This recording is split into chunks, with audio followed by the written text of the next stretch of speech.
खबरों में बने रहने के लिए बेल आइकन दबाइए और हाँ, फर्स्ट इंडिया को सब्सक्राइब जरूर।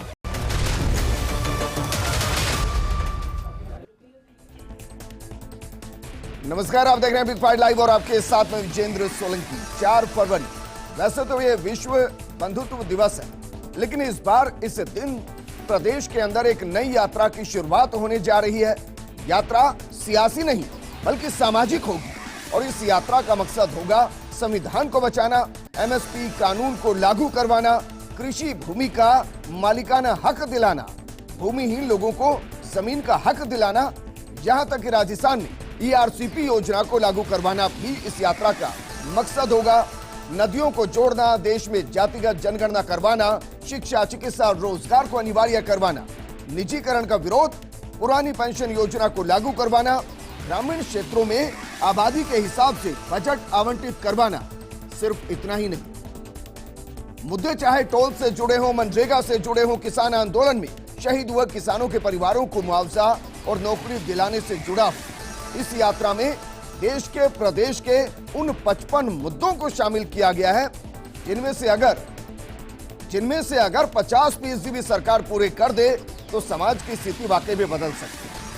लेकिन ये यात्रा कितनी लंबी होगी, कितने दिन की होगी, अंतिम पड़ाव क्या होगा, परिणाम क्या होगा, आज बात इसी मुद्दे पर कि किसान का मेरा क्या होगा।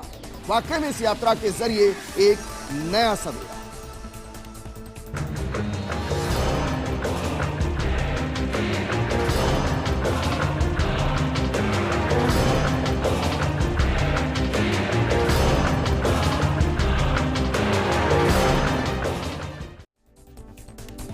मुद्दे पर बात करने के लिए बेहद खास पैनल हमारे साथ मौजूद हैं किसान का मेरा संवैधानिक अधिकार यात्रा के प्रवक्ता हिम्मत सिंह गुर्जर जी हमारे साथ स्टूडियो में मौजूद हैं।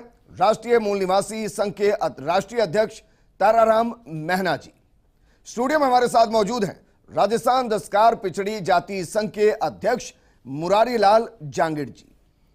हिम्मत सिंह जी, शुरुआत आपके साथ करना चाहेंगे। सर, इस यात्रा का मकसद तो मोटे तौर पर मैंने अपने इंट्रो में बता दिया है, लेकिन इस यात्रा की शुरुआत 4 फरवरी से करना, इसके पीछे की वजह क्या, और जिन मुद्दों को आपने गिना है उनमें से कई मुद्दे ऐसे हैं जो शायद देश की आजादी के साथ से चल रहे हैं और वो पूरे नहीं हुए हैं, तो क्यों आपको लग रहा है इस यात्रा से पूरे होंगे?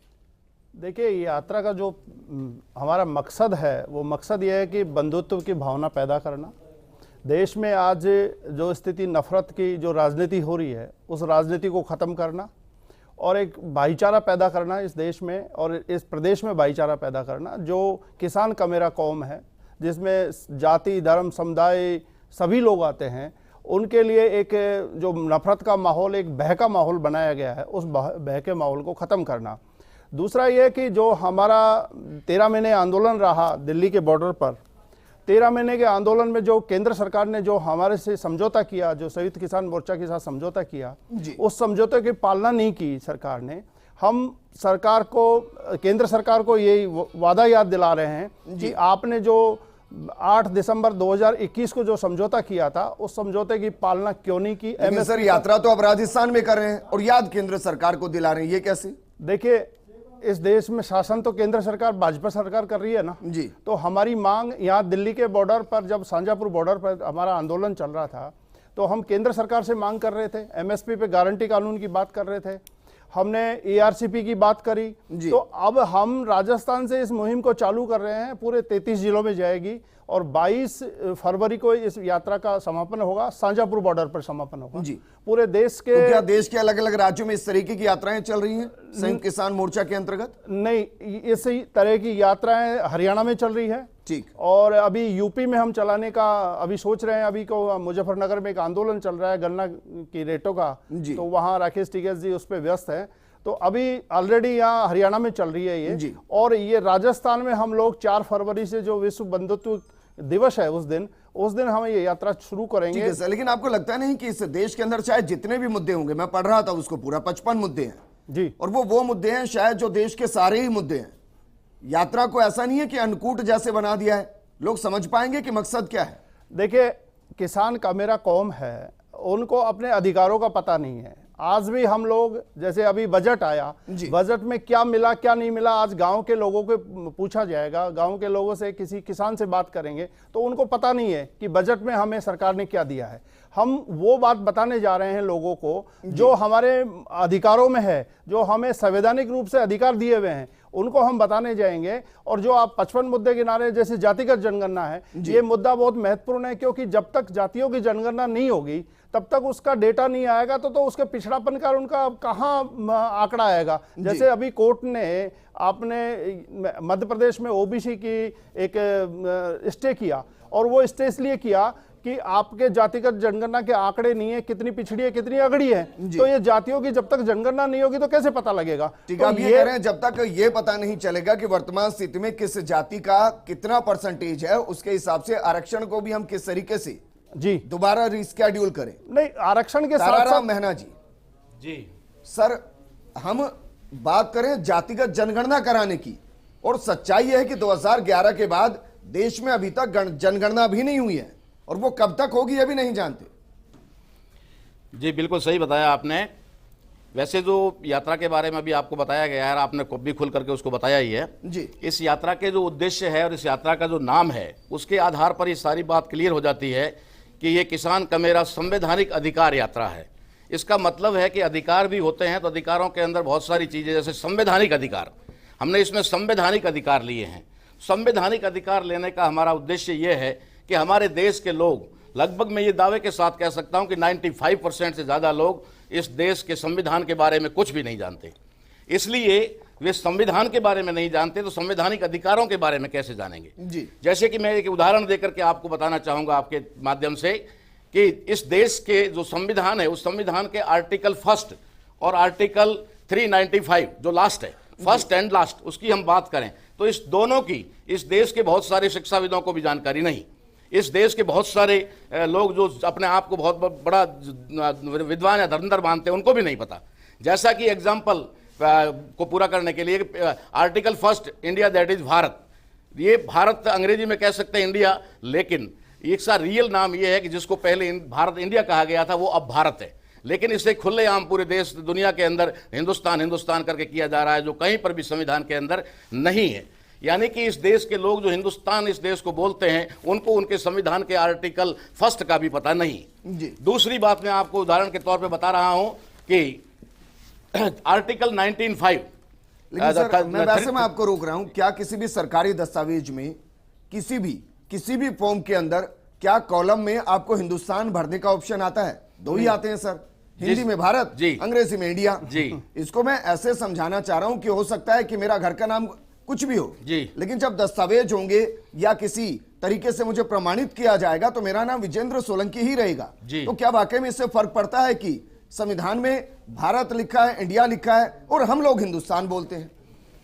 जी यही बात मैं बताना चाह रहा हूं कि क्यों हमारे बोलने में और लिखने दोनों में अंतर है, जबकि पूरी दुनिया के जितने भी देश हैं, सभी देशों का एक ही नाम होता है, चाहे अंग्रेजी में हो चाहे हिंदी में हो, लेकिन भारत के अंदर इस प्रकार से किया जा रहा है। मैं ये एग्जाम्पल दे रहा था।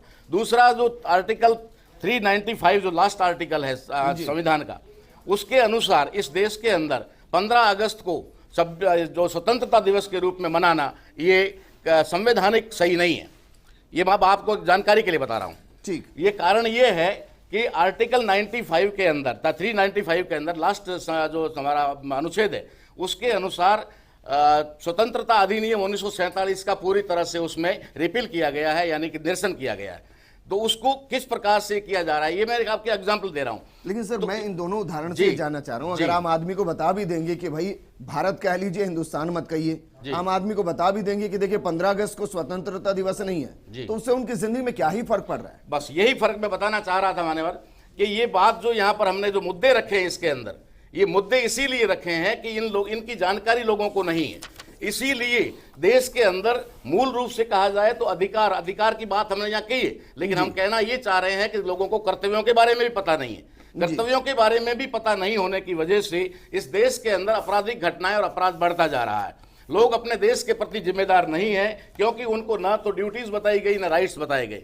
इसलिए हम लोग पूरे देश के अंदर जो किसान का मेरा वर्ग, जिसको हम लोग कह सकते हैं कि जो अधिकांश शिक्षा से भी दूर है, उन लोगों को उनके घर तक जाकर के, उनके पास जाकर के संवैधानिक अधिकारों को बताना चाहते हैं जी। जिन संवैधानिक अधिकारों का हनन बहुत पहले से होता आ रहा है, लेकिन ये जो कोरोना काल का जिसका नाम दिया जा रहा है, उसके तहत इन लोगों ने बहुत सारे संवैधानिक अधिकारों का पूरी तरह से खत्म कर दिया। जैसे सर? जी जी, जैसे कि जो अध्यादेश लाए गए, उन अध्यादेशों के आधार पर, जैसे ये किसानों के लिए जो 3 काले कानून थे, इसी प्रकार मजदूर बिल था, इसी प्रकार से जो नई शिक्षा नीति, इस प्रकार से सैकड़ों जो है अध्यादेश ला करके उन्होंने संविधान को पूरी तरह से तहस नहस करने का लेकिन काम संविधान किया। में अध्यादेश की व्यवस्था तो है सर? जी, अध्यादेश की व्यवस्था तो है, बिल्कुल। उसके बाद में कैबिनेट मंजूरी मिल जाती है। बिल्कुल मिलती है, लेकिन क्या ये सारे मुद्दे जो जनहित के मुद्दे हैं उनको अध्यादेशों के आधार पर लाया जा सकता है, या फिर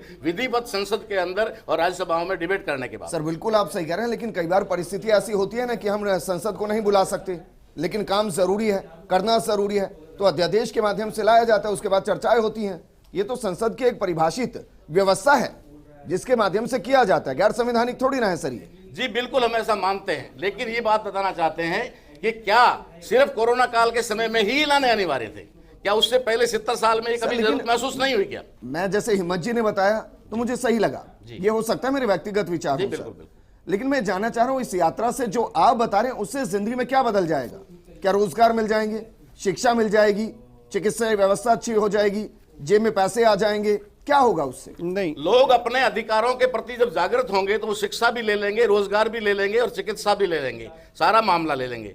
ठीक है, जैसे कि अभी हम किसानों की बात करें तो एमएसपी के ऊपर एक बात हुई थी, हम लोगों ने इसके अंदर 2 मुद्दे डाले हैं, एक एमएसपी प्लस एमएसपी। ठीक है, एमएसपी वर्सेज एमएसपी, मतलब कि एक जो मैक्सिमम या मिनिमम सपोर्ट प्राइस है और दूसरा मैक्सिमम सेलिंग प्राइस है, जिसके अंदर इतना गैप है कि अगर किसान के खेत में अगर कोई फसल पैदा होती है या फिर फल पैदा होते हैं, सब्जियां पैदा होती है, तो वहां पर वो बिल्कुल कोड़ियों के भाव उठाया जाता है, या फिर कई बार किसान उसको फेंक भी देते हैं।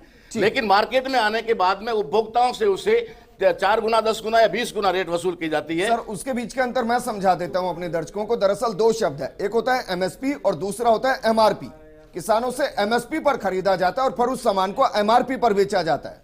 किसानों को एमआरपी मिल जाए तो मजा आ जाए कि भाई मैक्सिमम रिटेल प्राइस आपका ये है, इस तरह तक आप बेच सकते हैं, लेकिन उससे मिनिमम न्यूनतम समर्थन मूल्य पर खरीदा जाता है। और यही देश की विडंबना कि इकलौते ऐसे वो होंगे जो प्रोड्यूस कुछ करते हैं और उनको ये हक खुद नहीं है कि उसके दाम को निर्धारित करे। इस बात में मैं पूरे तरीके से आपके साथ हूं। मुरारी लाल जांगिड़ जी, जरा बताइए इस यात्रा में सर आपका उद्देश्य क्या रहेगा? हमें ये बताना है कि किसानों का शोषण हो रहा है, उसको सम्मानित अधिकार नहीं मिल रहे हैं। आप देखेंगे कि किसान बोलना ही नहीं जानता, लेकिन हम अपने किसान नेता दीनबंधु सर छोटू राम जी से प्रेरणा लेकर आपके सामने खड़े हुए हैं और हम कहना चाहते हैं कि जो हमारे नेता ने कहा, हे किसान, तुझे अब तक शांति और संतोष का पाठ पढ़ाया गया है, अब मैं तुम्हें क्रांति का पाठ पढ़ाने आया हूं। और यही शब्द हम आपके चैनल के माध्यम से आम जनता तक और सरकार तक पहुंचाना चाहते हैं कि अब किसान जाग गया है, अपने अधिकारों के लिए सचेत हो गया है। और अधिकार कौन से? अधिकार कौन से सर? अधिकार सबसे बड़ी बात तो मैं आपको मैं विजेंद्र सिंह जी मैं आपको बताऊं, ये जो एमएसपी है ना, मिनिमम सपोर्ट प्राइस, मैं बस्ती में रहता हूं, मैं देखता हूं भाई साहब 3 रुपए किलो टमाटर बिक रहे हैं जी सब्जी मंडी बस्ती में। ये कौन सा एमएसपी है, कौन सा कानून है ये? और आप ये मार्केट में मिलता है 20 रुपए किलो। जी हम चाहते हैं कि किसान को उचित मूल्य मिले सब्जी जिन्सों का।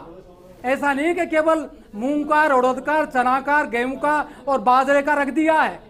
किसान तो और भी पैदा करता है। ये भी तो सच्चाई है ना सर कि ये पूरा जो एमआरपी तो नहीं, खैर जो मार्केट दाम है वो प्रोडक्शन और सप्लाई पर निर्भर करता है। हम वो भी तो वक्त देखते हैं ना जब 100 रुपए किलो प्याज होती है, 80 रुपए किलो टमाटर होता है, वो दौर भी तो देखते हैं ना सर हम।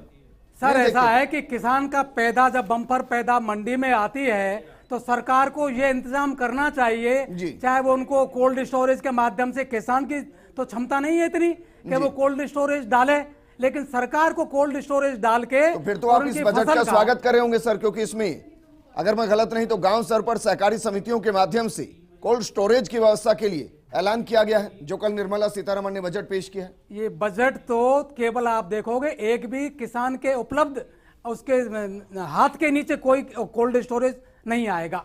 ये सब इस तरह से खड़ा किया जाएगा कि किसान का माल पूंजीपति कोल्ड स्टोरेज में डालेंगे, किसान का माल 3 नहीं तो 4 रुपए किलो में टमाटर चला जाएगा जी, बस। इससे कोई अंतर जाने का हमें कोई नहीं है। तो आप व्यवस्था बताइए ना सर, 15 रुपए में कैसे जाएगा?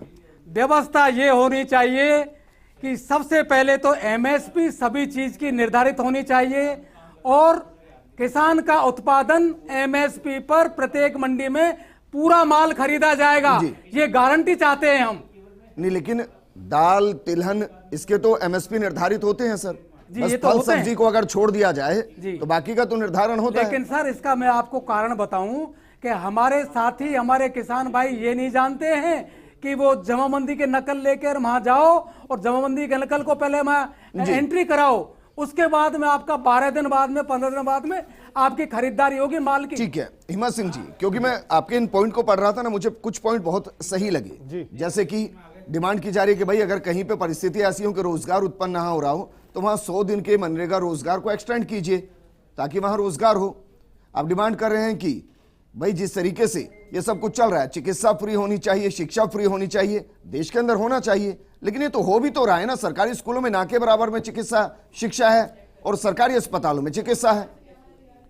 देखिए विजेंद्र जी, बात यह है कि आपने जैसे सवाल उठाए कि हमारे जो पॉइंट्स पे सवाल उठाए कि आपने सर मैं सिर्फ जानकारी ले रहा हूं, क्योंकि जो मेरे सवाल हैं पब्लिक के भी होंगे ना सर। नहीं, आपके दर्शकों को भी ये जरूरी है कि हम ये यात्रा क्यों निकाल रहे हैं। ठीक बात। देखिए एक मुद्दा है कि राजस्थान में जैसे इंदिरा गांधी नहर आई, गंगानगर हनुमानगढ़ और बीकानेर तक वो नहर आई, वहां के किसानों की काया पलट हुई। यहाँ ARCP पूर्वी राजस्थान ईस्टर्न कैनाल का मुद्दा है। पिछली सरकार ने ये इसकी DPR बनाई और वापस वही मंत्री वहां जो जिन्होंने DPR बनाई वो सेक्रेटरी बन गए उन्हीं आज के जल संसाधन मंत्री के यहाँ, और वही कह रहे हैं हमारी DPR गलत है। तो अब हम लोग किसानों को ये बताना चाहेंगे कि भाई आपने देखिए सरकार जब बदलती है तो इसका मतलब सरकार के निर्णय थोड़ी बदलते हैं, सरकार बदलना का। तो आप देखिए यहाँ से अभी इन दिल्ली मुंबई एक्सप्रेसवे निकाला जी, दिल्ली से मुंबई तक, और मोदी जी शायद 12 पहले 4 तारीख का था, 12 तारीख को तो शायद 12 या 14 12 तारीख को उद्घाटन कर रहे हैं। 1,13,000 करोड़ का प्रोजेक्ट है। क्या यहां राजस्थान में पूर्वी राजस्थान में ERCP परियोजना लागू नहीं हो सकती थी?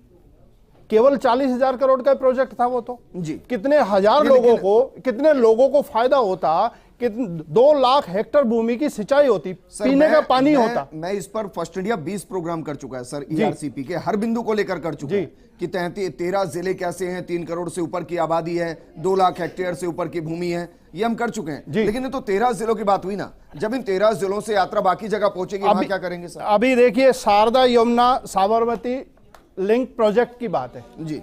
इसमें जो यमुना नदी, ये वाजपेयी जी जब सरकार में थे तो इन्होंने बोला था कि नदियों को जोड़ने का, ठीक है, वो नदियों को जोड़ने का कहां चला गया? आज की तारीख में कोई नदियों को जोड़ने की बात क्यों नहीं करता जी? आप रोड निकालने की बात करते हो। लेकिन गजेंद्र शेखावत तो कह रहे हैं कि हम तैयार हैं, इसको इंटर रिवर लिंक परियोजना में ले आइए। 4 साल हो ERCP को 4 साल हो गई, कब तक तैयार होंगे जी? कब होंगे? सर मेरे पास अब वक्त की कमी है, 5 बड़े बिंदु बता दीजिए इस यात्रा में जो जनता से जुड़े। दूसरा यह है कि हमारा जल जंगल जमीन की बात आती है जी। हमारे आदिवासी भाइयों के लिए अनुसूची 5 और अनुसूची 6 में ये अधिकार है। आज तक आदिवासी भाइयों को पता ही नहीं है कि अनुसूची 5 और अनुसूची 6 क्या है। और इसमें क्या है सर? अनुसूची 5 का मतलब हमारे आदिवासियों को जो क्षेत्र होता है जिसको एक रिजर्व क्षेत्र बोला जाता है, वहां पूरे अधिकार होते हैं उनको, वो संपदा का अधिकार होता है उनको, लेकिन उनको वहां से बेदखल किया जा रहा है। आप देखिए जब ये बांसवाड़ा डूंगरपुर यहाँ जब आदिवासी क्षेत्र में जाते हैं तो उनको वहां ना पट्टे मिलता है, ना उनको खेती करनी दी जाती है, ना उनकी संपदा को उपयोग किया जाता है। तो भाई अब आदिवासी हजारों साल से उसकी रक्षा करता आ रहा है, तो उस संपदा का उपयोग क्यों नहीं करेगा वो जी? तो ये अनुसूची 5वीं या 6ठी अनुसूची लागू हो जाए देश में तो आदिवासियों को अधिकार मिल जाएगा। ठीक है ताराराम जी, मेरे पास वक्त की कमी है सर, 2-4 पॉइंट ऐसे बताइए जो सीधे जनता के दिल में उतरे। इस यात्रा के माध्यम से? जी, ये यात्रा के माध्यम से जैसे कि मैंने ये फर्स्ट फेज में राजस्थान से शुरू की है और इसको हम लोग पूरे देश में चलाने वाले हैं, हर राज्य में अलग अलग ऐसे ही चलेगी। इसको लेकर के हम जो ये बहुत बड़ी बातें जिस जो आदिवासियों से जुड़ी हुई हैं, किसानों से जुड़ी हुई हैं, मजदूरों से जुड़ी हुई हैं, विद्यार्थियों से जुड़ी हुई है, इसी प्रकार से हर व्यक्ति जो भारत का जो किसान का मेरा वर्ग है उससे जुड़े हुए मुद्दे को उनके बीच में ले जाकर उनको जागृत करेंगे कि आपको किस प्रकार से अपने हक और अधिकार लेने हैं। क्योंकि जो लोग भी सत्ता में पहुंच जाते हैं, सत्ता में पहुंचने के बाद में वो इन चीज़ों को भूल जाते हैं। वैसे हम लोगों ने सब लोगों ने देखा हुआ है कि चुनाव के समय क्या माहौल होता है और चुनाव में जीतने के बाद में क्या माहौल होता है। ठीक बात है। मुरारी लाल जांगिड़ जी, फाइनल कमेंट कीजिए मैं सर। आपसे निवेदन करूंगा कि संविधान में लिखा हुआ है कि सामाजिक और शैक्षणिक पिछड़ेपन के आधार पर आरक्षण दिया जाए, लेकिन इंदिरा साहनी जो केस आया 9 जजों का फैसला है उसमें क्रीमी लेयर जोड़ दिया। अब आप जानते हो क्रीमी लेयर तो आर्थिक फैक्टर है, तो ये कैसा संविधान से साथ खिलवाड़ किया जा रहा है। संविधान में अगर मैं गलत नहीं तो ये भी लिखा हुआ था आरक्षण सिर्फ 10 साल के लिए था। नहीं गलत। फिर समीक्षा की जाएगी, ये तो और समीक्षा amendment होता करके है। फिर उसको आगे कंटिन्यू कर सकते हैं तो कीजिए। मैं इसको परमानेंट तो किया ही नहीं गया। सोलंकी जी, मैं इसको एक आप यदि ये बता दें कहीं भी कि 10 साल के लिए रिजर्वेशन था, संविधान में 10 साल के रिजर्वेशन की जो बात है वो राजनीतिक रूप से जो सीटों का रिजर्व होता है उसके लिए पॉलिटिकल रिजर्वेशन है। लेकिन हम लोग क्या पढ़े लिखे लोग भी ये कह देते हैं कि ये आरक्षण का व्यवस्था है और 10 साल के लिए थी। अच्छा, क्या लिखा है सर? क्योंकि प्रोग्राम क्लोज करना है, कम से कम ये तो सही दिशा जाए कम से कम। हाँ बिल्कुल, बताइए आर्टिकल 31 में ये लिखा हुआ है कि राजनीतिक रूप से जो सीटों का निर्धारण होना है वो हर 10 साल में परिवर्तन होना चाहिए। वो हो रहा है, लेकिन नौकरियों में और ये जो शिक्षा की और इसमें रिजर्वेशन की बात है वो कहीं नहीं लिखी हुई है। मैं आपको कहीं लिखा ही नहीं है, ये गलत परिभाषा देते हैं। हो रहा है वो संवैधानिक है ही नहीं। नहीं, क्या कह रहे हैं? नहीं, जो आप कह रहे हैं ना 10 साल के लिए था, वो 10 साल के लिए नहीं है, परमानेंट है। क्या है सर? परमानेंट। जब तक इनका विकास नहीं होगा तब तक ये मुख्य धारा में नहीं आएंगे आरक्षित वर्ग के लोग, तब तक रिजर्वेशन लागू रहेगा। सर लेकिन जिनका विकास हो गया उनको बाहर करने की भी तो कोई व्यवस्था होनी चाहिए ना। एक ही परिवार से 5 IAS बन जाएंगे तो कैसे काम चलेगा? आप 1931 से जनगणना नहीं करवा रहे हैं तो फिर कैसे पता लगेगा? तो हो रही है, जातिगत जनगणना नहीं हो। कैसे पता लगेगा उनका विकास हुआ है कि नहीं हुआ? आप किसी का आइडेंटिफाई नहीं करोगे कितनी जनगणना से यही तो पता चलेगा कि किस जाति के लोग कितने बड़े हैं। तो ये कैसे पता चलेगा कितने संपन्न हो गए? रिजर्वेशन भी तो जातियों से दिया हुआ है, जातिगत आधार पे तो रिजर्वेशन मिला हुआ है, जातिगत आधार पे रिजर्वेशन मिला हुआ। लेकिन जातियों की जब आप काउंट नहीं करोगे, न पता नहीं लगेगा कितनी जनसंख्या है, तो उनका विकास कैसे होगा?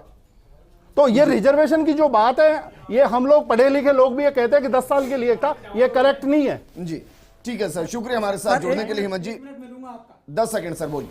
सर ऐसा है कि प्रथम विश्व युद्ध के लास्ट में जब ऐसा है कि यूरोप को और अमेरिका को जब गेहूं की आवश्यकता थी, तब वायसराय ने 7 रुपए मन में गेहूं खरीदना चाहा, लेकिन हमारे किसान नेता सर छोटू राम जी ने अड़ गए कि हम गेहूं नहीं देंगे, और 11 रुपए मन में सरकार को बेचा किसान ने। ये ऐसा हम चाहते हैं MSP। हमारे किसान नेता ने जो बताया हमको रास्ता कि कहां तो 7 रुपए किलो मन में खरीद रही सरकार, और उनने फिर 11 रुपए मन में सरकार को बेचा। ये चाहते हैं हम, हमारे किसान नेता के अनुपालना हो, सरकार ये करे। शुक्रिया सर हमारे साथ जुड़ने के लिए। हिम्मत जी आपका भी शुक्रिया, और ताराराम जी आपका भी शुक्रिया। उम्मीद करेंगे कि आपकी यात्रा का जो मकसद है वो पूरा हो, क्योंकि जितने भी मुद्दे हमने पढ़े हैं उनमें एक भी मुद्दा ऐसा नहीं है जो जनता से सीधा जुड़ा नहीं, लेकिन सच्चाई है कि उनमें एक भी मुद्दा ऐसा नहीं है जो दशकों से चला नहीं आ रहा। अगर इसमें से 50% मुद्दे भी पूरे हो गए, उनका समाधान हो गया, तो मान लीजिएगा जिंदगी 100% बदल जाएगी। नमस्कार।